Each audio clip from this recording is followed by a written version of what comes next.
condiviso. Io non ho aspettato che le altre pagassero le multe, le ho pagate con un confine, con una sorveglianza a questa sessualità. Non mi hanno dato un cazzo grazie.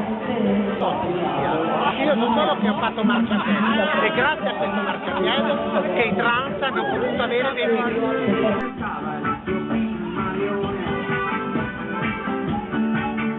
Con lo stesso scopo, quello di far sentire una voce che spesso viene soffocata dall'altrui egoismo. Ora noi vorremmo sapere, vorremmo che veramente ce lo spiegasse che cosa vuol dire allarme sociale. Dal 58 non si è fatto altro che parlare del tema passepartout, la prostituzione, senza mai concludere nulla.